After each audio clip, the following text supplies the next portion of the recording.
ಅವರು ಮೊನ್ನೆ ಒಂದು ಫೋಟೋ ತೋರಿಸಿದ್ರು, ನನ್ನ ಮಗಳ ಫೋಟೋ ಅಂಥೇಳಿ.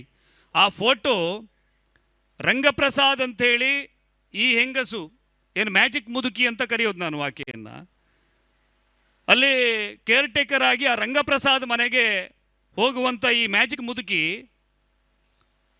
ಅವರನ್ನು ಬುಟ್ಟಿ ಹಾಕ್ಕೊಳ್ತಾಳೆ. ಬುಟ್ಟಿ ಹಾಕ್ಕೊಂಡ ನಂತರ ಅವರ ಮಗ ಶ್ರೀವತ್ಸ ಸಾಯ್ತಾನೆ.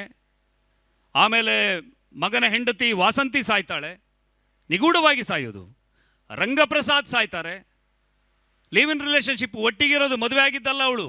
ರಂಗಪ್ರಸಾದರ ಕೇರ್ ಟೇಕರ್ ಆಗಿ ಒಂದು ಹೋಮ್ ನರ್ಸ್ ಆಗಿ ಹೋಗಿರುವಂಥ ಹೆಂಗಸು ಈ ಮ್ಯಾಜಿಕ್ ಮುದುಕಿ ಸುಜಾತ ಭಟ್. ಆಮೇಲೆ ಅವರ 20 ಲಕ್ಷದ ಮನೆಯನ್ನು ಮಾರಾಟ ಮಾಡ್ತಾರೆ ಇವರು. ಇದೇ ಮ್ಯಾಜಿಕ್ ಮುದುಕಿ 2003ನೇ ಇಸ್ವಿಯಲ್ಲಿ ರಿಪ್ಪನ್ಪೇಟೆಯಲ್ಲಿದ್ಲು.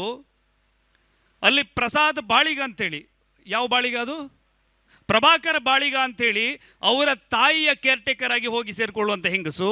ಅವರ ತಾಯಿ ಸಾಯ್ತಾರೆ. ಪ್ರಭಾಕರ ಬಾಳಿಗ ಈ ಹೆಂಗಸಿನ ಜೊತೆಗೆ ಆ ಪ್ರಭಾಕರ ಬಾಳಿಗರನ್ನ ಬುಟ್ಟಿ ಹಾಕೊಳ್ತಾಳೆ. ಪ್ರಭಾಕರ ಬಾಳಿಗ ಸಾಯ್ತಾರೆ. ಹೆಂಗಸತ್ರು ಏನು ಇವತ್ತಿನ ತನಕ ಗೊತ್ತಿಲ್ಲ.